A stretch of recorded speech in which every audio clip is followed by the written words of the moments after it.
All right, everybody. Good to see ya. We're jumping right in. I was going to make it dramatic and talk, but guys, right here on this side, I can't ever do it when the camera's backwards.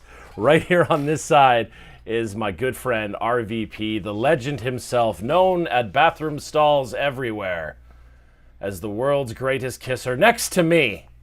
Only next to me. How the hell you doing, Ryan, man?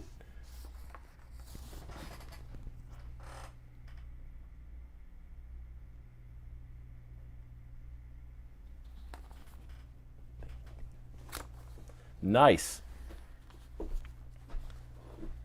That's exciting, man. We're doing audio checks to make sure. So, guys, in the chat, just let me know if you can't hear Ryan or something's going on there. Let me know, and we're going to keep this ball rolling as Judah fixes stuff and going to appear on camera for probably the first time ever. Good old Judah. Love and life. Ryan, it's so cool for you to come hang with us, man. The Templars, as they've started to call themselves, I swear I didn't come up with that name. It's incredibly narcissistic. But they're big advocates of you and your drumming. They're big fans of you and your drumming. I get it right out of the way. John Morgan thinks you're the greatest thing since sliced bread was brought to mustard.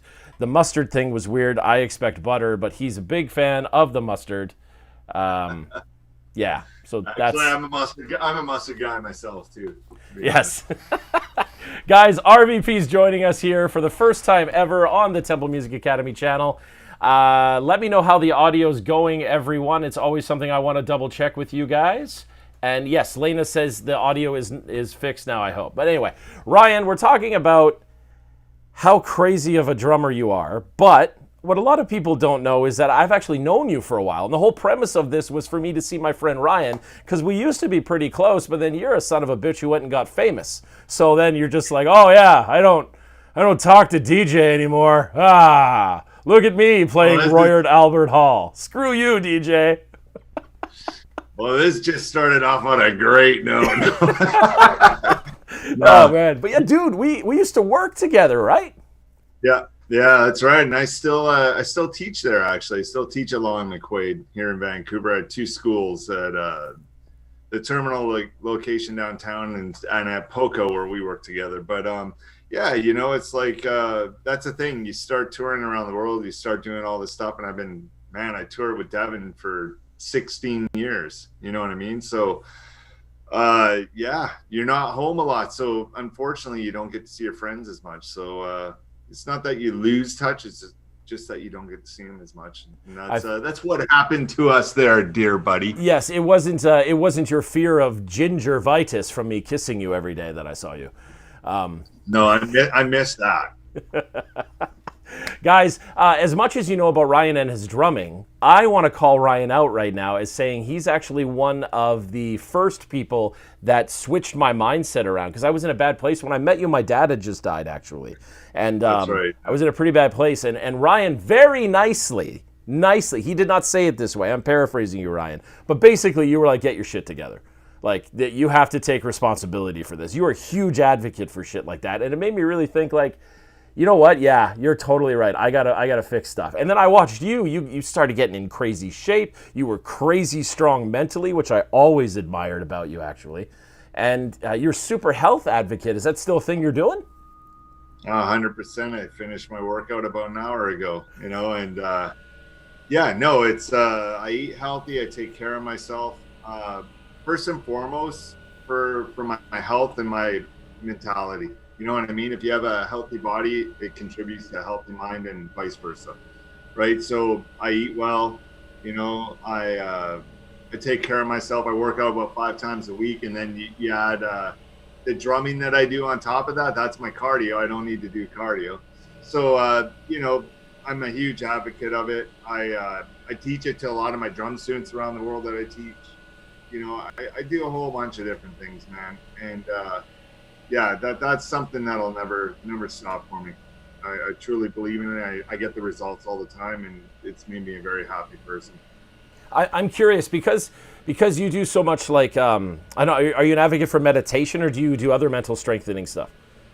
Yeah, no, I meditate, or some people call it visualization, but whichever. You know what? It's like I see my future. I never attach myself to the details, though. It's not like, because this is what happens. Just to give you an example, when I meditate, I visualize myself being healthy. I don't visualize six pack. I don't visualize, being ripped or anything like that. It's just, I visualize myself being happy and healthy. I visualize myself, for example, I own a condo now, but I don't own a house. Will I own a house? Yes. So I visualize those things, but I don't attach it that the house is in Coquitlam or the house is in Vancouver or in LA or whatever. You know what I mean? Because this is what happens if you start doing that. Say you got all these things like this, and then all of a sudden you say, okay, the house has to be in LA. I have to have a six pack. I need to weigh this much. I need to meet this girl. I need to do this. Next thing you know, you put everything into nothing. You put all your eggs into one basket. And in the meantime, if you leave it like this, you leave it broad and you don't attach yourself to the details, you let the universe take care of the rest of that, man. Whatever you believe in. It's like I'm not religious. I guess you could say I'm spiritual. Nothing against any religions, but the bottom line is it's worked for me my entire life, my entire career. I've accomplished the majority of my major dreams, by doing that. So yeah, I believe in meditation. I believe in visualization. And there's three key things that people need to remember. And these principles, everyone who has succeeded in life, including you and I, DJ, have done these three things, whether you know it or not. You have to believe in yourself first. You have to take action, and you have to persevere. It's the only way that you will achieve anything in life. End of story. And I've taught that to many drum students of mine who've gone on to succeed, get drum endorsements, stuff like that. A fellow drummer we know, Ash Pearson, who's an incredible drummer. I taught him for 5-6 years. Introduced him to a bunch of different people.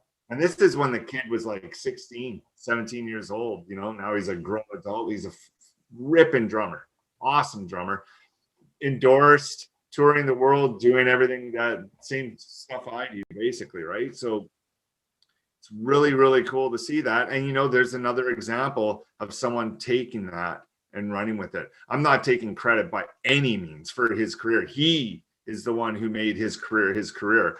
But I definitely gave him some guidance and some tips about where to go. And then he took it and did it his own way. And that's what I try to do with everyone I know. Like, for example, when you and I spoke, I was like, hey, man, you need to take accountability. Try doing this, try doing that. You did things your way. Look at where you are. Look at where you brought your career, how you have your school and the academy and all that. It's amazing, man. And you know what? It's because of you. It's not because of anyone else. You're the one who had to take action. You're the one who had to believe in it. And you're the one who persevered to make it happen. So that's all connected, man, with visualization, meditation, all that stuff. It's all connected. Yeah, to put a finer point on it, when we worked together, I was actually the black sheep of the guitar program. They didn't like the ginger guy. They didn't like a lot of stuff, and it was I remember very vividly walking into the staff room and everyone being like, ugh, whatever. So you and I got along great, man. Yeah, it was awesome. It was a lot of fun. I would always tease Ryan. I had a lot of fun because I'd be like, oh yeah, look at this guy.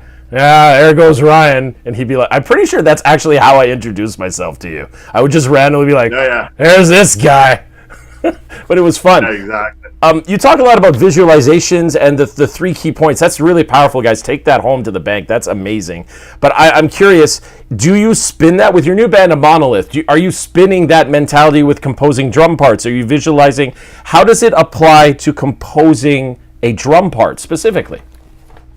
Yeah, 100%, man. When I write music, vocal melodies, lyrics, whatever, it's all from a place of not only your heart. I don't want to be cliche here, but it's a gut feeling as well. And if there's one thing I can say, before you believe in yourself, before you take action or persevere, you have to go with what your gut tells you. Seriously, what's your inner soul say? You know what I mean? And if you want to go out and you want to play death metal music and you want to make it as big as Metallica, who's to say that you couldn't do that?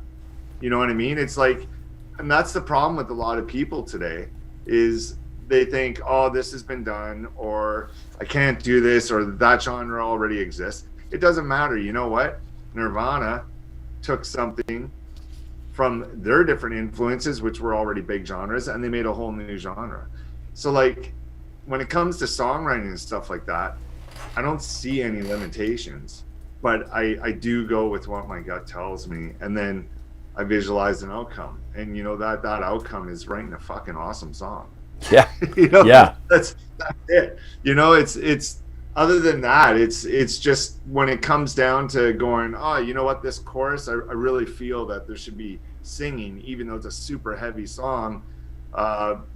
This melody I can't get out of my head, so you know what, I'm putting it in there. And you know what, there's lots of times more people appreciate it. They're like, oh, that chorus is so awesome. And then you get the naysayers. They're like, oh, I wish you were screaming it. But it doesn't matter, because music, you know what it is? It's a reflection of you.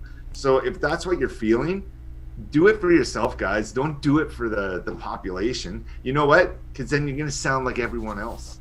And you know what? You'll just be what everyone wants you to be. And that's a horrible way to go through life. Be a first-rate version of yourself, not a second-rate version of someone else. Yeah, don't chase yesterday. That makes no sense. That's it, man. So just go with your gut when you're writing. Visualize your outcome. And what I mean by visualize or meditate is not necessarily that I meditate, but I do visualize in the sense that I want to write a great song, but where do I want to take the song, and how do I want this song to make me feel? That's what I visualize. You know what I mean? And I want to get that feeling when I'm finished writing that song. But the bottom line with songwriting for me, it's go with your gut. Work with your bandmates. It's not just about you. If you're in a band, it's about being a team. It's like a relationship. Any relationship you have, it's being a team. It's making things work, right? But when it comes to your input, go with your gut. Yeah, and great segue to say, the new single by A Monolith is coming out July 30th, but right now they can listen to Angel. Am I saying that right? Yeah, Angel. Yeah, Angel. It's like angel and devil. Yeah, put together. It's okay. A word I made up. There it is. The cool single that's currently available. You can watch it on YouTube. We have left the links in the description, as well as all the social media for Ryan's band, A Monolith, so don't slack on that. Go follow them. They need 700,000 follows on Instagram, bare minimum, please. And then if each one of you could send them $1, they can retire. That's also not true, because nobody can retire in this area of town for $100,000. But I digress. We have some chats coming in, my friend. I'm curious if you'll allow me to ask. We've got James Bond 07 is asking, who were your inspirations when starting to play drums? Very easy answer. My biggest was Neil Peart from Rush. And that's how you pronounce his last name, people. It's not Neil Peart, it's Neil Peart. And rest in peace. It sucks. We lost him. And that was horrible, but what an amazing drummer. He is my biggest influence. And to be honest, my first big influence was my father, because my father played piano, and he played keyboards and sung in cover bands and stuff. And I'd always go to their sound checks and watch them. And I thought it was always really cool. And then I'd get up there and I'd start playing on the drum kit when they finished sound check. And that's kind of how I got into drumming, right? But my dad was extremely supportive of me at a young age and said I could do anything if I truly set my mind to it. He's a very positive person. Same with my mother. And they pushed me, and they said, don't limit yourself to anything. You do what you want to do. And I never forgot that. And, when I moved to Vancouver, it's exactly what I did, right? But Neil Peart, outside of my father, was my biggest drum influence. And then if you were to go a little bit outside of that, Vinnie Paul from Pantera was a real big influence for me. Love Vinnie Paul, and rest in peace. All these great drummers leaving us. It's horrible. And what were some other, my current favorite drummer on the planet right now is Gavin Harrison from Porcupine Tree fame, especially.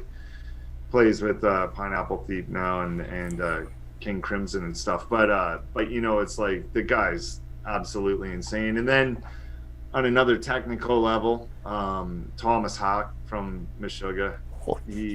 He's influenced everyone, let's be honest. It's like Neil Peart, he's up there with that, right? The weird thing is, like, Thomas and I are good friends, right? For touring and doing stuff and just playing shows together and stuff. So, it's weird when you have this influence and all of a sudden you send each other really messed up memes. to make each other laugh, and you know, which I can't talk about on here. But anyways, yeah, those were probably my biggest influences. I'm pretty fortunate to call you a friend of mine, and I feel like we shared memes too. So it's a similar, it's a similar thing. I like your sense of humor. Ryan's sense of humor is amazing, guys. Yeah. It's I don't think we can shock each other. I think we just laugh at how shocking we're trying to shock each other. Yeah. For me, I distinctly remember, which I'm not going to say the meme on here, but I distinctly remember the only time you shocked me was I sent you what I thought was a pretty ruthless meme, and you're like, "Oh yeah, bro, saw that like a while ago." And I was like, "Oh." I was all proud of this thing, like savoring the moment. You're like, I've seen this. Man, there is this text thread that I got going on between my Sabian symbol rep for my endorsement, Chris Stank we call him, and Thomas Hawk and me. And all we do is send each other the most ruthless, disgusting, pornographic, whatever. It doesn't matter. As messed up as it can get. And man, some of the things that I've seen, you just can't unthink or unsee. You know, it's just like, what the hell, right? But that's pretty crazy. Every time I see that text thread come up, I'm like, oh, I'm in public. Yeah. It's like, there's no one around before I open this one, right? You almost have to look over your shoulder like, no, sorry guys, this is not. Oh, yeah. This is not a thing. We got another question all the way from Germany, Shinsuke Nakamura. I hope I'm saying that right with my terrible Japanese accent. He's asking your favorite drum solo of all time. You know, first of all, this may come as a shock to you guys. There's going to be a shock part of it, and then there's going to be a no surprise at all part of it. The shock part of it is I can't stand drum solos. I'm a drummer, and when I go to a concert, I'm like, boring. You know, like, move. Let's hear some more music. Like, sorry guys, I know you probably didn't want to hear that, but I can't stand it. But with that being said, and this is probably not a shock to you guys, my favorite drum solo of all time, hands down, and I don't even need to think about it, and it was Neil Pearce. And it's not because that was my biggest influence. The reason why is he was so musical with his drum solo. It was very, very memorable, and there were melodies in it and everything, and the stuff that he would create with the xylophone and just the tuning of his toms, and later on he got samples going. He just made it super interesting instead of, you know, it's just like, whatever, I don't care, it doesn't impress me, you know, nothing. And it's like all these drummers out there who are doing amazing drum solos, don't get me wrong, talented as heck. Like one guy I actually don't mind watching drum, especially if he were to do a drum solo, is Eloy Casagrande. And the guy from Sepultura, he just won Modern Drummer's Best Metal Drummer poll, actually. Congrats to him. But the guy's a freak. He's like mid-20s, if that, and he's absolutely insane, right? So I'd be really curious because he's very musical and he has a bunch of different things. But I don't know, drum solos aren't for me. But Neil Peart, and the fact he was very musical and I could remember it, it was almost like a song to me, that always blew me away. So there Gotcha. You go. John Morgan sent in a question. Now, John Morgan's a massive fan of yours. He's regaled my emails and message boards with many RVP for mayor situation, which is weird because you don't live anywhere near him. But nonetheless, he wants to ask a specific question about the Royal Albert Hall concert with Dev. Yeah. He says, what are you wearing over your ears in the Royal Albert concert? Is that a typical thing? It looks huge and not the same as Plovdiv. I hope I pronounced Plovdiv correctly. Yeah, that's right. You did announce it. Okay, so guys, listen very closely. And keyword is listen. I have something called tinnitus or tinnitus, whichever way you want to say it. It's the ringing in your ears. And it sucks. And I got it in 2014 when I was learning the Z2 record, which is actually, you know, a year later when we played Royal Albert Hall, we did Z2 in its entirety. You know, but I was learning that record and I was under a lot of stress and I was drumming 8 hours a day, but not taking breaks. And then finally, near the end of it, about a week away from recording, I left the rehearsal space with the ringing in my ear. As like, you got to be kidding! Please go away. To this day, it hasn't gone away. Sometimes it's extremely loud. I could have a fan beside my bed, and the ringing is louder than the fan. No problem. Wow. Oh yeah. And if I talk, but like the thing is, for example, when I was talking with you during this interview and stuff, I just worked out, which helps and all that stuff. I don't hear it. As soon as I brought it up, there it is, clear as day.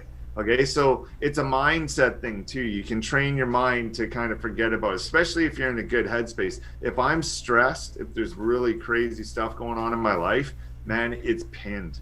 I'll hear it, you know, I'll hear it over loud music. You know, it's like, it's crazy, right? So when it comes to the Royal Albert Hall show, what I started doing once I caught that is I always wore in-ears. Just the normal in-ears, just like look like earplugs, but you get your mix in it. And I did that for years. I always wore ear protection, but it's just stupid. I went for really long periods of time when I was learning that record and didn't take breaks. And I kept hitting harder, and your ears fatigue over time. So what do? You turn up your in-ear mix. Next thing you know, you turn it up. Next thing you know, you get tinnitus, right? And that's what happened to me. I just wasn't smart about it. It's my fault. So what I did is I would get cans, and I would still wear my in-ears, but I put cans over top of it so I could block out as much external noise as I could. And then I turned down my mix as low as I can, so I'm not blowing my ears out or making my hearing worse. And that is the reason why I did that. Now, fast forward to Plovdiv.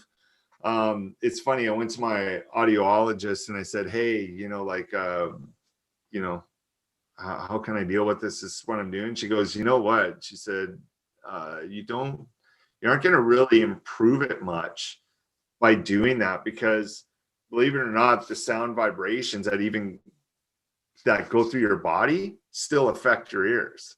And I'm like, I had no idea about that. And she's like, yeah. She says, so to be honest, you don't really need to wear those. You just need to block out at least 25, 30 dB, which is what these in-ears do. And she says, after that, it's pretty much impossible to block out more, because your body's absorbing a lot of it too. So you just got to be diligent in keeping the volume down and not blowing out your hearing. And so come to Plovdiv and all that later touring with Devin for the Transcendence record, I didn't wear the cans over top. And you know what? It didn't make my hearing any worse or whatever, but it's weird. It's like, still when I'm at rehearsal, I still do it just because I'll still put the cans. I don't know. I just feel better about it. And I can turn down my mix. I do notice a difference because it's really tight quarters. When you're playing on a massive stage like we did at Plovdiv or Royal Albert or whatever, that's a totally different story, you know. So that's why I was wearing the Princess Leia look in at Royal Albert Hall. I know that we are we've been friends for a while, so I hope that you will ignore that for this next statement. That I've always thought one of the coolest things that you performed with Devin was that beat in Grace. And I remember texting you about it, and you texted back, I actually wrote that part. And I gotta say, man, as douchey as this sounds, I was so proud to have known you at that part, because I've always admired your drumming and stuff. I've always thought you were phenomenal, but your work ethic and how you treat human beings is why I wanted to consider myself a friend of yours, because I wanted to be around that. And I'm not wearing this shirt on purpose today. This is just a fluke. But I just thought I was so proud to here is this guy that's not a piece of shit. Here's this guy that's nice and cares about other human beings. You mentioned what you did for Ash, and Ash Pearson, guys, now plays drums in Revocation, if you're wondering who Ash is. And yeah, he's unbelievable. And another sweetheart of a guy. Like, what is with you metal drummers and being such sweethearts? I don't know, man. But I just want to say, before I grab another question here, I'm sincerely proud of everything you've done, man, and how you've still been not a piece of shit. No, I'll never do that. I'm very careful. It's like even when I'm on tour, you know, I have a cold and people are waiting outside the tour bus to meet you and stuff. And, you know, dude, they're waiting in the fucking rain for like 2 hours just so they can get a picture or an autograph. And I won't say any names, but there's lots of people who wouldn't do that. Yeah. I go out there, even if I had a cold, like come out and say, hey guys, I won't shake your hand. I'll get a picture with you. I'll sign whatever you want. I don't want to get you guys sick, but just let you know. And I'd still go out there and do it. Why? Because, man, I'm extremely grateful that I was able to do that for 16 years with Devin at that level, playing in front of hundreds of thousands of people, pretty much every year. And then, to have this career, it's like, man, super, super grateful, right? So being an asshole doesn't get you anywhere, especially in the music industry. And you know what? If you are an asshole and you do get somewhere, and it does happen, there are lots of assholes out there who are huge, it ends up catching up with you after a while. Again, I'm not going to mention names, but I've seen it firsthand. And I don't know if I believe in karma, but that makes me believe in karma when shit goes down for those people, but the reason I do it is I was brought up that way. That I can attribute to my mom and my dad. They're just like, be a good person to people. Don't be racist. Don't be this, that, just love. We're all one. You know what I mean? So just be cool with people, treat people the way you want to be treated. That classic line is so true. Right. So, and a funny thing about the Grace thing, since you brought that up, and I still have the video actually. Maybe I'll post it on my social media tomorrow or something in relation to our little interview today. But I wrote that actual drum part on a drum break because the student didn't show up in the Poco store. Break from lessons. I wrote on electronic kit and I sent it to Dev, and I still have the video that I sent to him. It's very similar to what I did in the end, but I just said, hey man, what do you think of this? And I sent it to him and he's like, holy shit, yes, let's do that. And he just matched the guitars to it, and that's it. And so I actually wrote that. You might have even been there that day when I wrote that in that store. So that's the true story to how I came up with that beat. It was a half an hour break. I wrote it in 20 minutes and recorded it and sent it to Deb. So what do you think? That's how that part was written.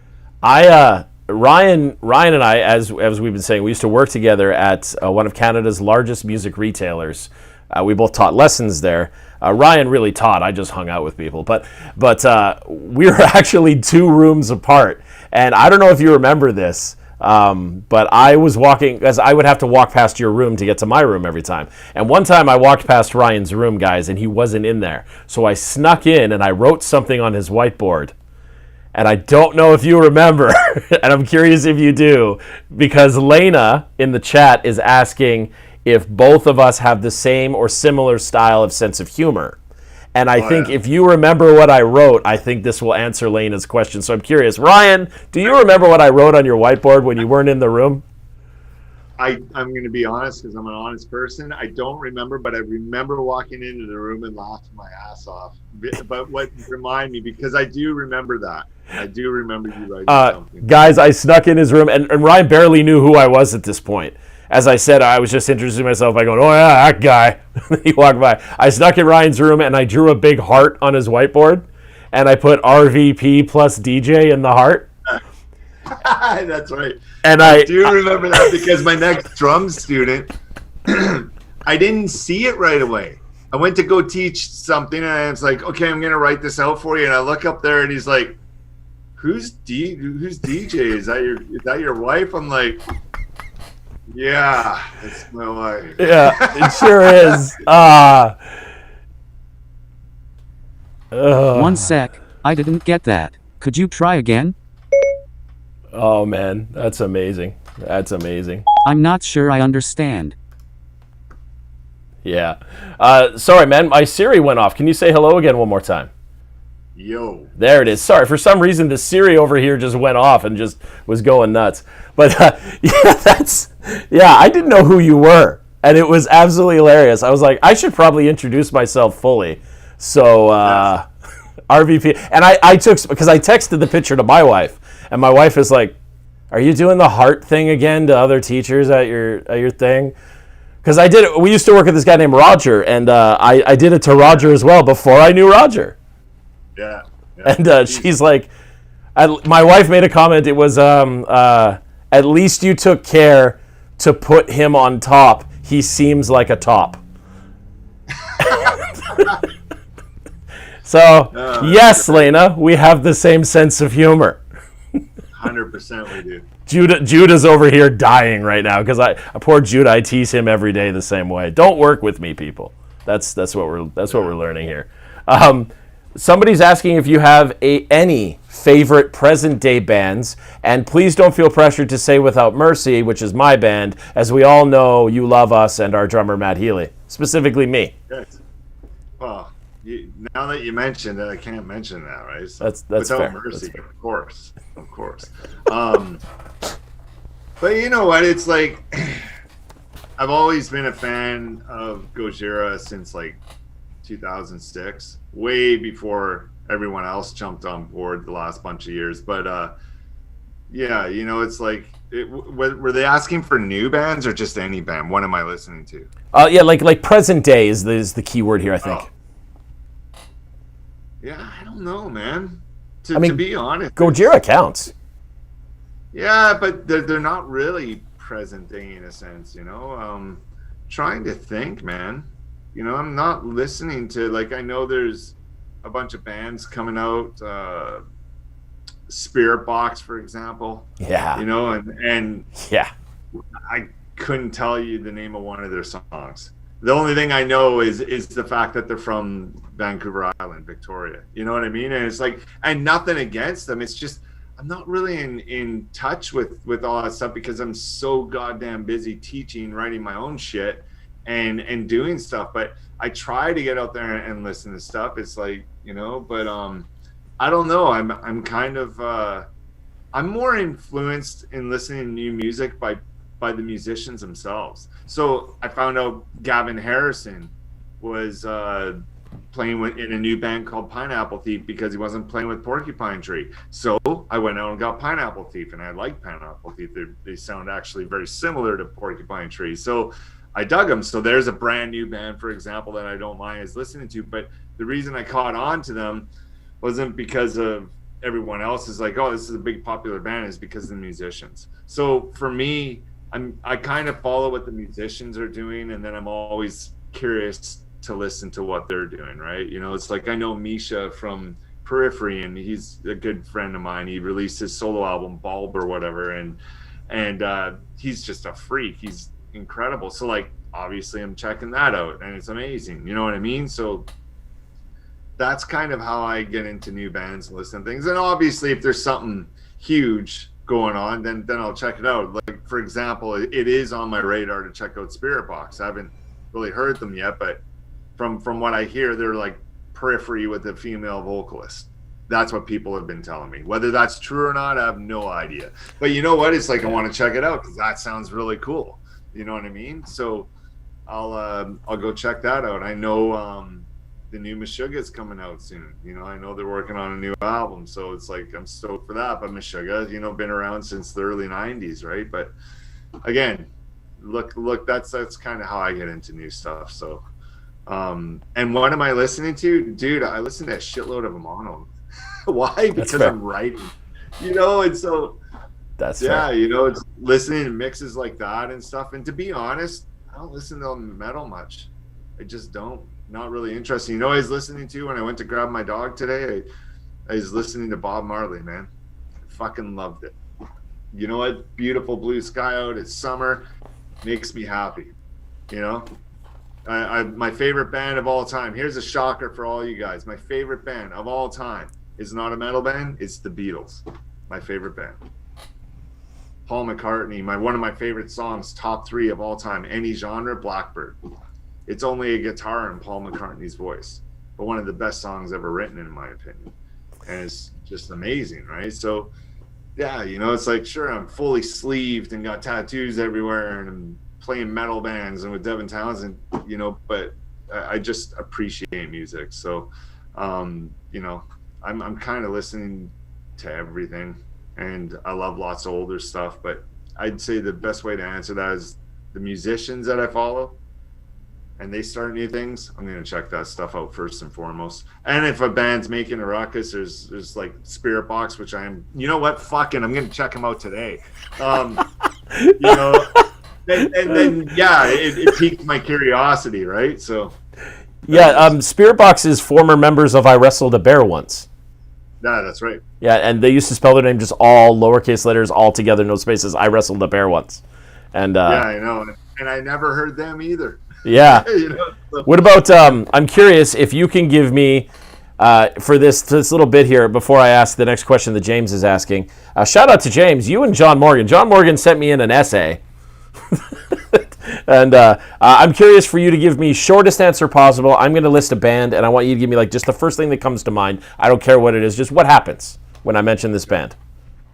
Okay, I'm just kidding. Guys, it's shameless self-promotion here. If Ryan buys a T-shirt, that's one shirt I've sold. Yeah. Right. No, I'm curious. Without mercy is easy sex. Okay, next. That's 100% true. Or as the reviews called us, without talent. Oh man. Okay. Ginger. Ginger. Crushing. That's what I'd say. Okay. Matt Gartzka. Fuck. I know him and I'm friends with him. He's fucking hilarious. But let's just take it. We got to take the personal side out of it. Just phenomenal. Yeah. That's it. The guy's ridiculous. Terrible kisser. Yeah. Terrible. I disagree, actually. No, we'll save that for our own private discussion. For a little fap discussion. I gotta show you the meme I sent him, and he responded. He just laughed his ass off, and I was like, I gotta show you when I'm done, when we're done here. But Jesus, that's amazing. Pantera. The best ever. It's my favorite metal band. Zeppelin, classic. Okay. My personal favorite, but don't let that sway you, probably one of the reasons that I'm a musician, because we already mentioned Pantera. We talk about Dime a lot on this channel. So, I mean, obviously it's my favorite guitar player. Actually, my favorite guitar player was Eddie Van Halen. And then my favorite metal guitar player ever was Dimebag. My second favorite guitar player ever was Dimebag. Got you. Yeah. When you, if you come to the store here, there's a 6-foot picture of Dimebag's the first thing you see when you open the door, and he's doing the whole. Yeah. Dude, my favorite was Strapping Young Lad, so I'm curious your thoughts on Strapping Young Lad. What do you want to know? Like the same thing, the one-word answer thing. Brutal. Yeah. Yeah. Brutal. They're like just fucking brutal music, pissed off music. Do you want to hear a side story about Strapping Young Lad and me being introduced to them? Twist my rubber arm and bear fuck me in the woods. I'm probably gonna lose a lot of support here when I tell the story, but I love them now. I'm gonna say that I love the band. I think they're incredible. But I remember I was introduced to them through this guy named Jason Martin, who played in this band, Media Sex God, and I filled in as a session drummer for them way, like this is 27 years ago. And anyways, he was showing me some stuff, and then he's like, oh, you got to check this out, because they're kind of industrial, and Strapping, especially on City, had industrial kind of sounds to that record, right? And so he gave me City, and he's like, check this out, and he played Oh My Fucking God. And so and I'm like, oh, sweet, man, that's some badass drumming. I like this. Nice. And then it kicks in, and I'm like, okay, yeah, I'm digging it. And then it just kicks in, and then the production, as you guys know, it's not very good production, right? It's just this kind of really messy sounding, but just aggressive and brutal. It suits the record, but by the time you get to the mid section of that song, it's just noise, and you can't even hear a beat because it's just, you know.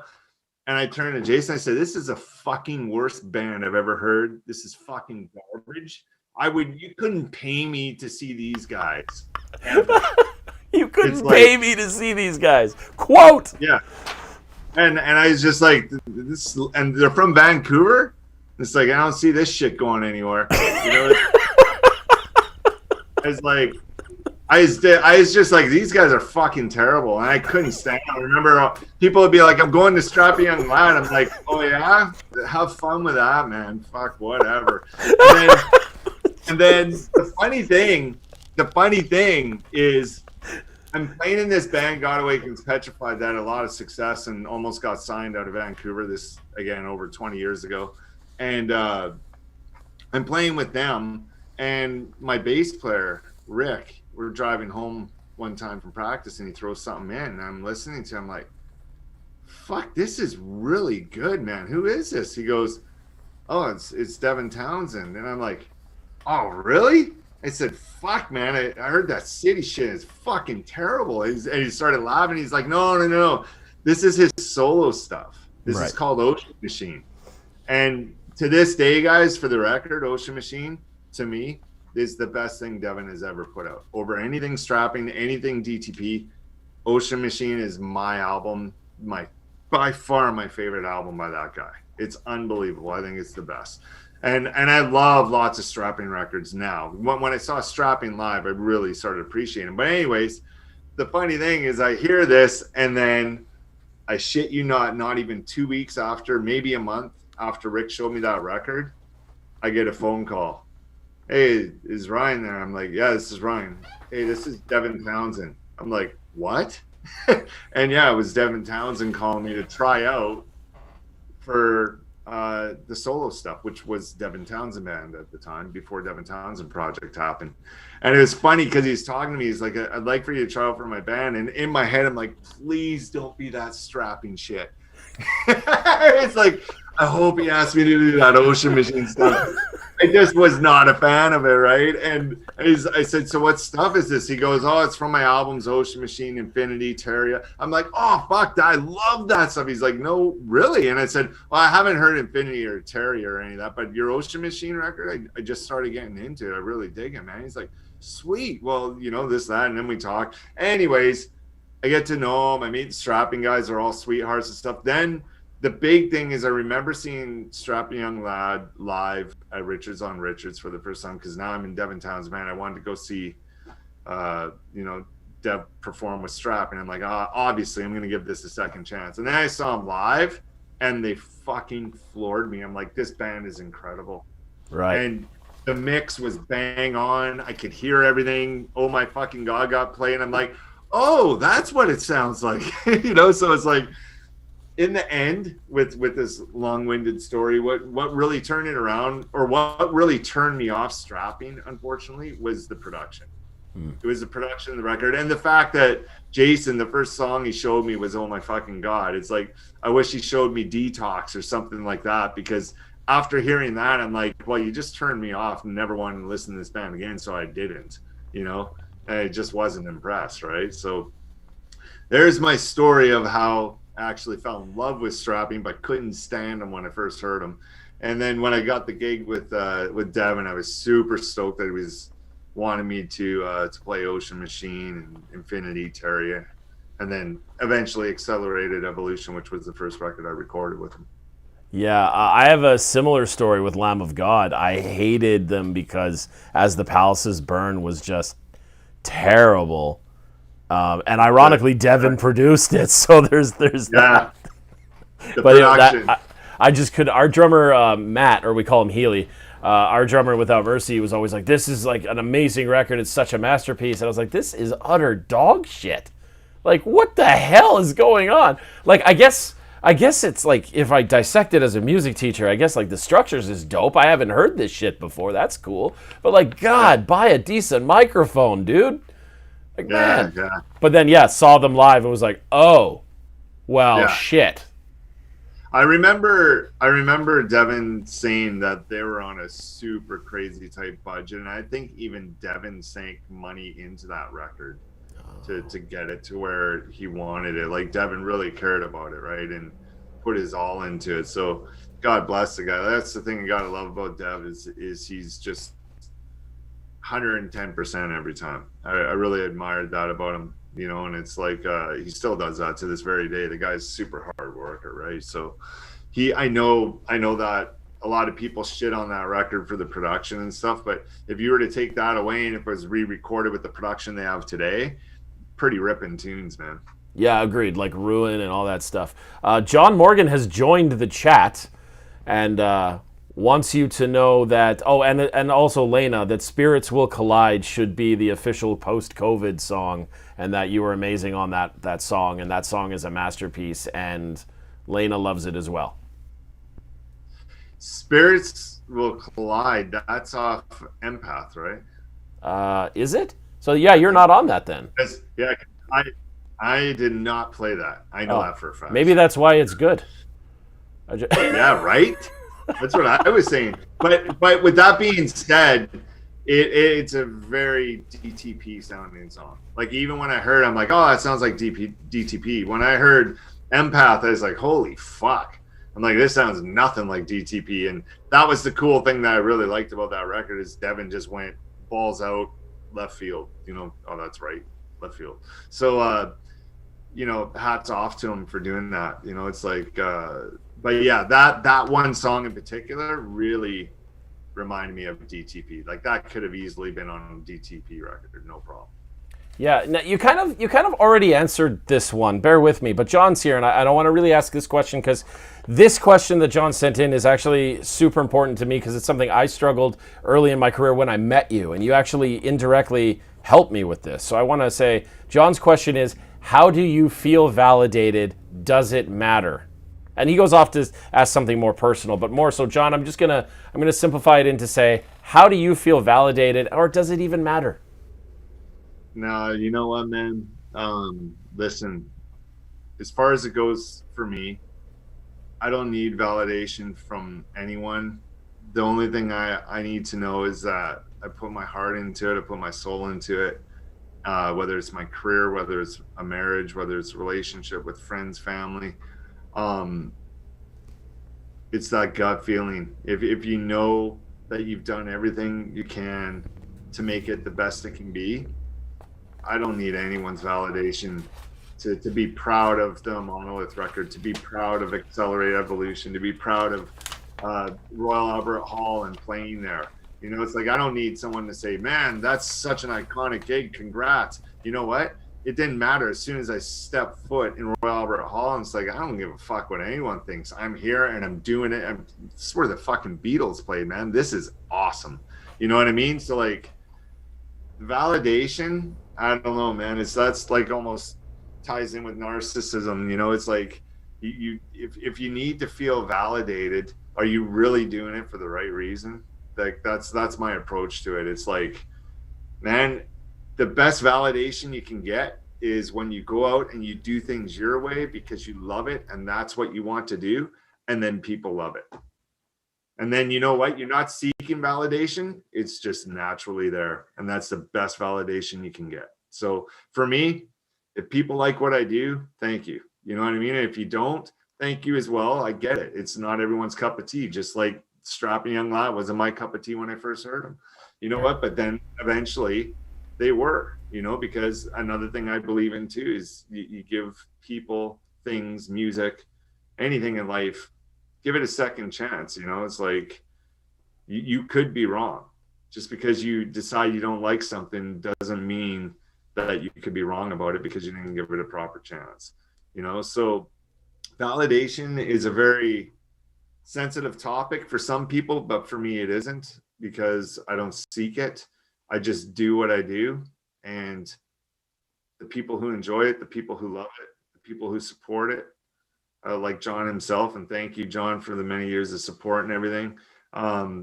You're my validation, but I didn't seek it.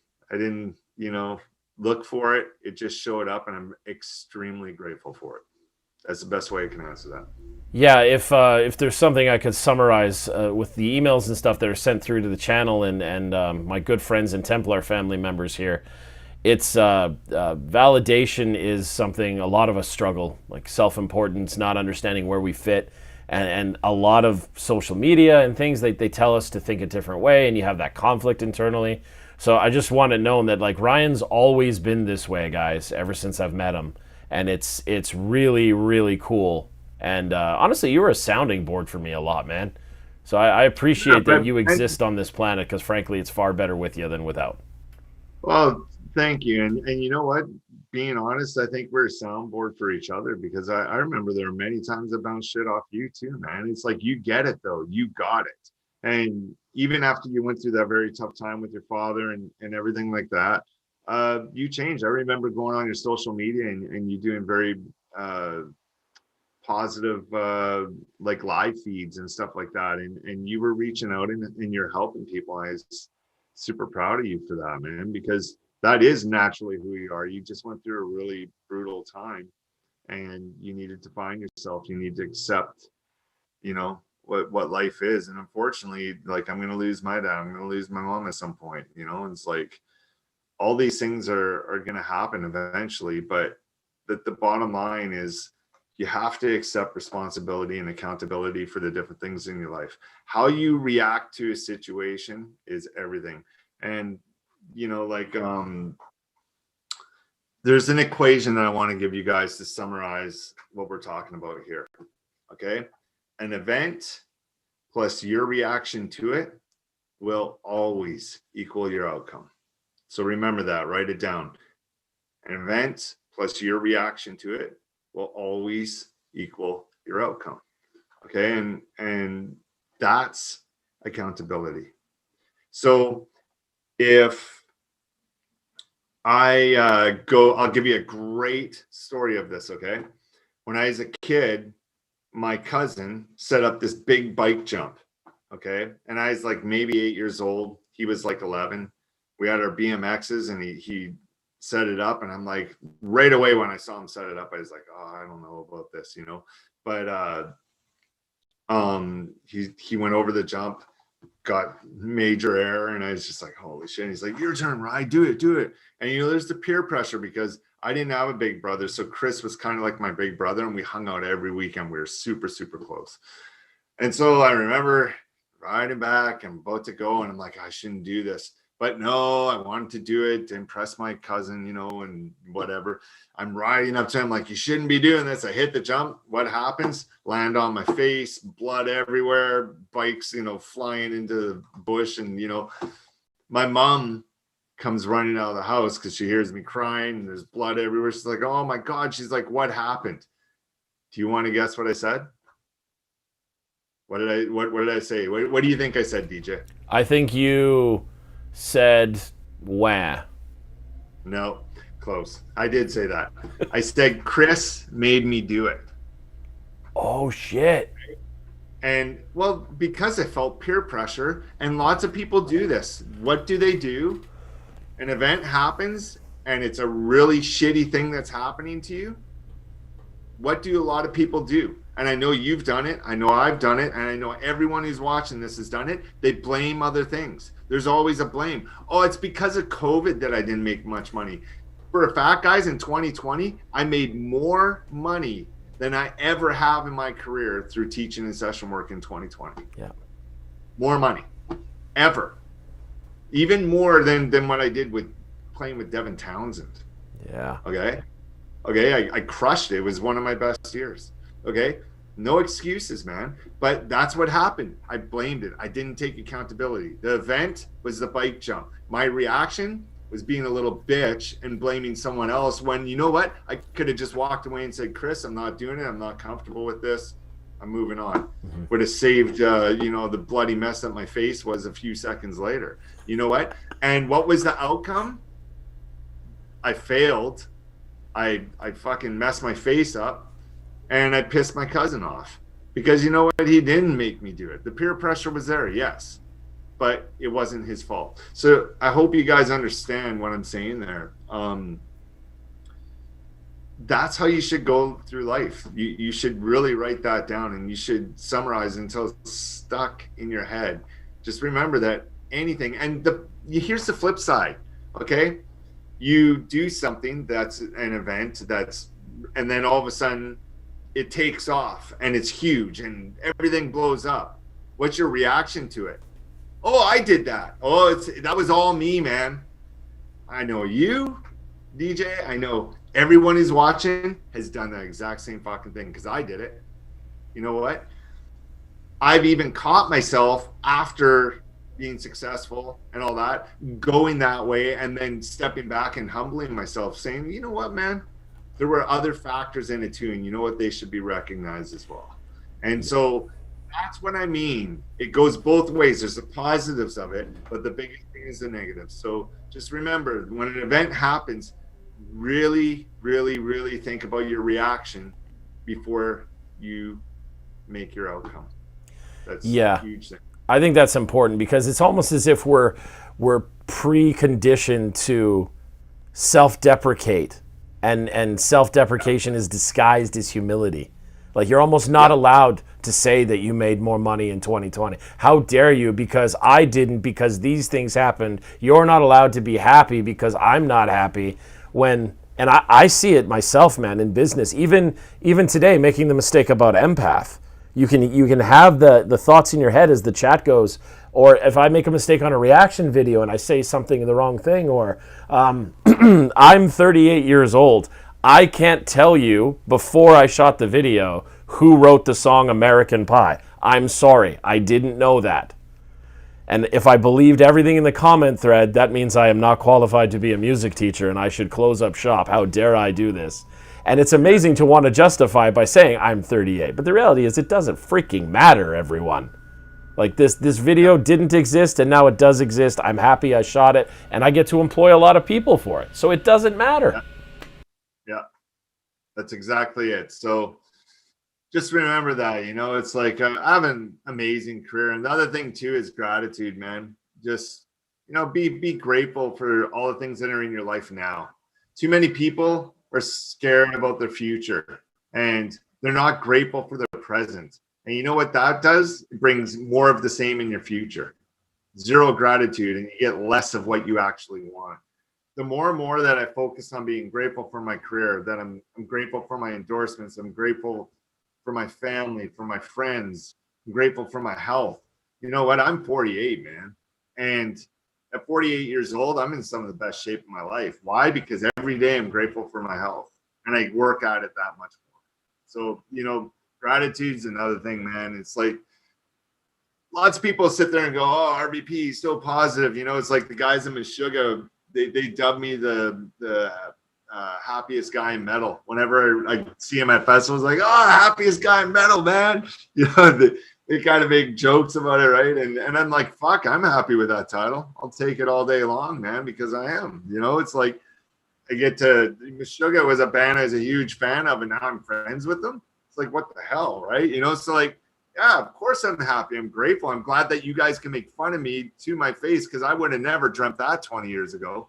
It's like, it's cool, right? So I don't know. Gratitude's another thing, man. It's like, just aim for what you want out of life. Go for it.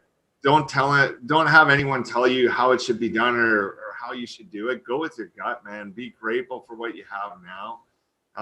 Don't look back, and treat people the way you want to be treated. And everyone wants to be treated well, so fucking be good to other people. It's plain and simple. And then it's amazing how you'll see shit unfold for you in your career. It's amazing how when I need drum students and I need to pay my mortgage because I can't go on tour, how I make money now, all of a sudden drum students are coming to me. You know what I mean? It's why? Because I'm always putting it out there. I'm always working hard. The drum students are super happy with my lessons. They're telling other people. That means other people are going to come to me. And you know what? It's like right now I have a pretty full schedule, but I could still take on a couple of drum students. So you know what, guys? If you want drum lessons, hey, shameless promotion. And it's not even shameless. I don't give a shit. It's like I got 2 more spots open. Literally, fucking hit me up, man. It's like I don't give a shit, man. You know what? This is how you get ahead in life. Yeah, that's the best quote, though, dude. It's not even shameless. I don't give a shit. Contact me. That was the best. You need a billboard, brother.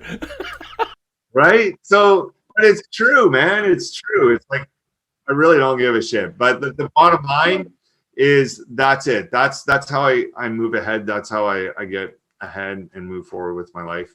It's worked for me my entire life, and I know it can work for anyone else. Just do it your own way and enjoy every day, man.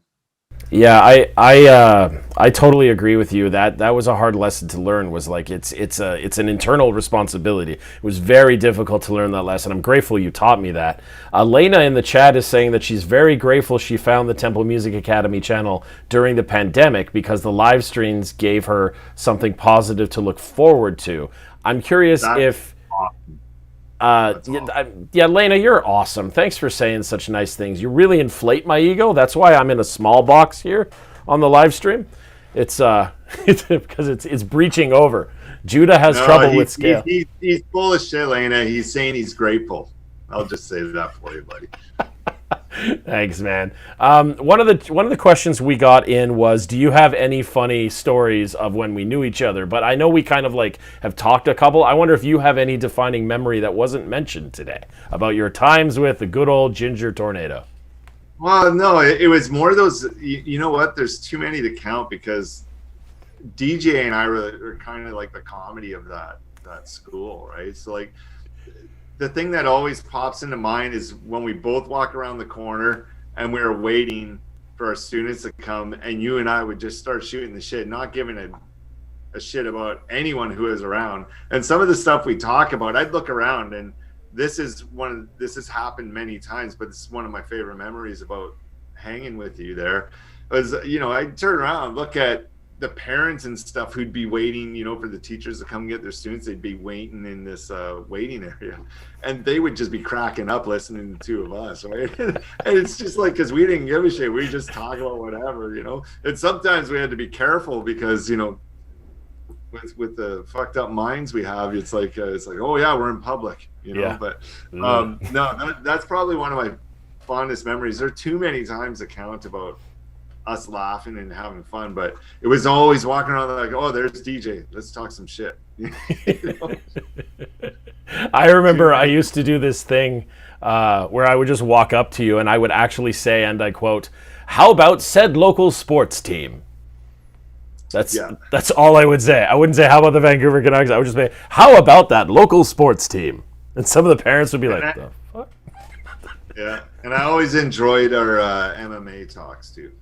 Yeah, I'm a big martial artist. I think that Habib Nurmagomedov is destructive. He's amazing, but but he's also no more. So yeah, but dude, who he's coaching? Oh my god, dude, they're sick. But the final question I wanna leave you with is, I think, an important one, as we talk about it a lot on the channel.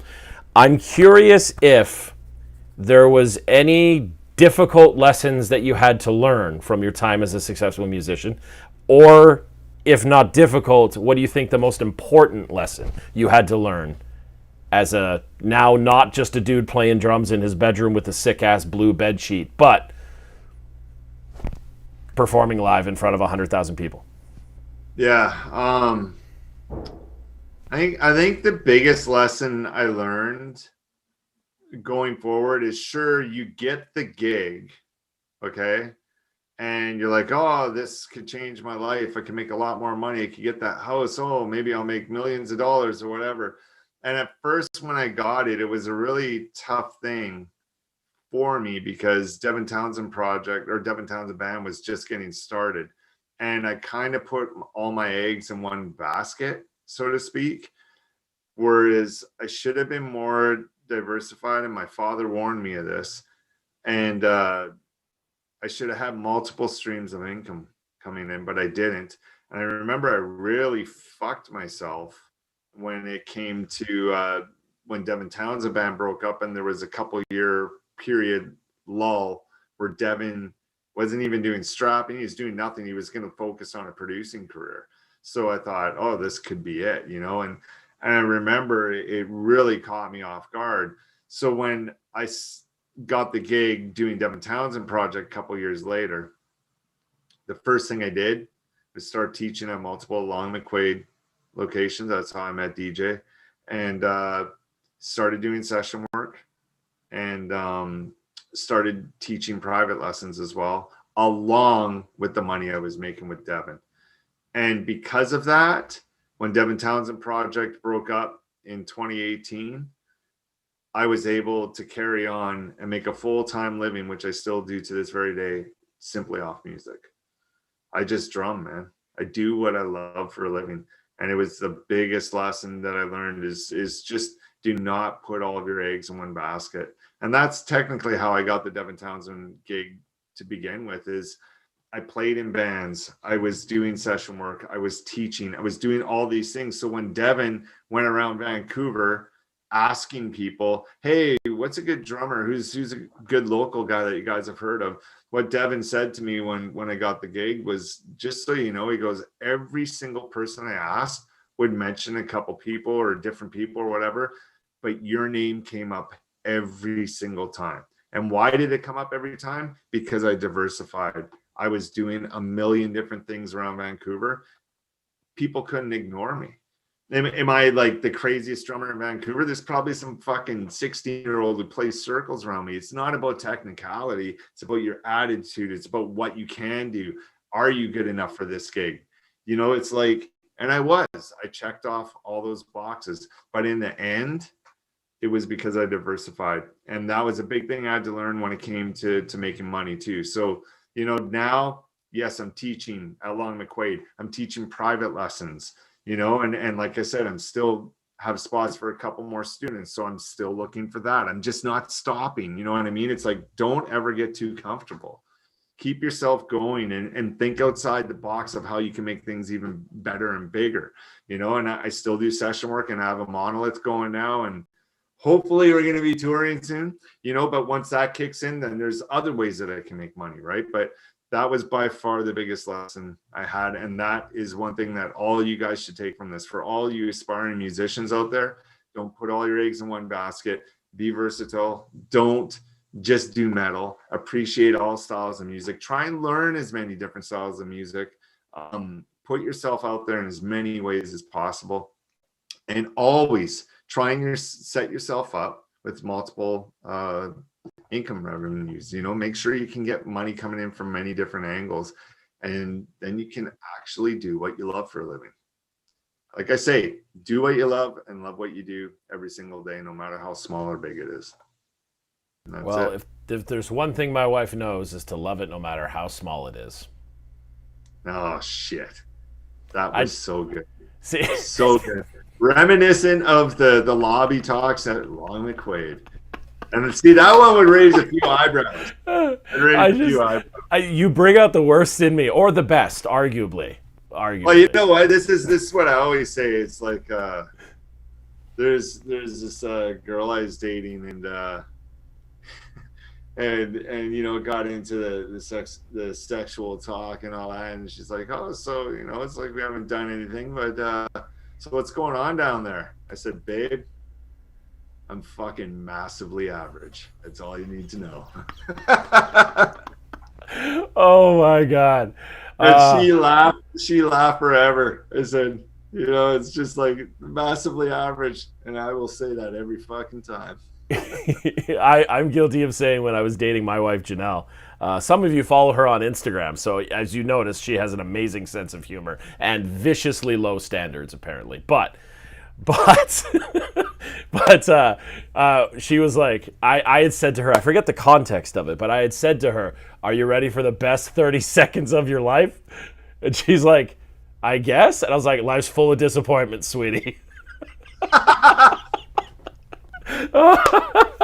It was pretty great. I want to point out, in case you didn't notice, in behind me here, which your angle might not be so great, Ryan, but in behind me, I have the picture of, I hope you can see this. This is I remember that. Yeah. I remember that. Yeah. Now this. That's a Starbucks. That's a Starbucks right beside Save on Foods there. Yeah. Now this, for those of you in the chat watching, this is actually shortly after my father died. I asked Ryan to come kind of give me a pick-me-up, so to speak. I was like, hey man, can I meet up with you? I'm not feeling so hot. And Ryan was like, yeah, he dropped everything is the story I tell people. He fought 7 ninjas and killed a dragon. In hindsight, it might have been a lizard, but it doesn't matter. And I had sex with a nun too, just to get that. No, the nun had sex with you, Ryan. The nun had sex with you. Guys, this is what it was. Sign my ticket to hell right there. Oh my God. Oh, this is the best. This is the best chat ever. Ryan, I know you got a shitload of things to do, so I don't want to keep you, my friend. I want to thank you so much for helping me kind of set this inaugural interview thing up. And you were very much asked for by our Templar family. Very much. They were really excited. Do it again, man. We'll do it again. Yeah, next time with shirts 2. off, though. Shirts off. 100%, man. 100%. Oh, my God. Oh, yeah. Guys, please don't forget to check out Ryan's killer band, A Monolith, who is about to announce that Without Mercy will tour with them. I don't know if that's, we've left the links. We've left the links in the description below, and this has been a huge treat, Ryan. Thank you so much. Guys, thank you for tuning in with this. Please like, comment, subscribe, and follow Ryan, and get drum lessons if you want. Ryan's right there. He's right there. He's just slightly askew to your right on the screen. 2 spots left for anyone interested. There it is. Ryan, thanks for joining us. And as we always say on this channel, everybody, watch it go. Thanks so much. Watch it go. Yeah. Love it.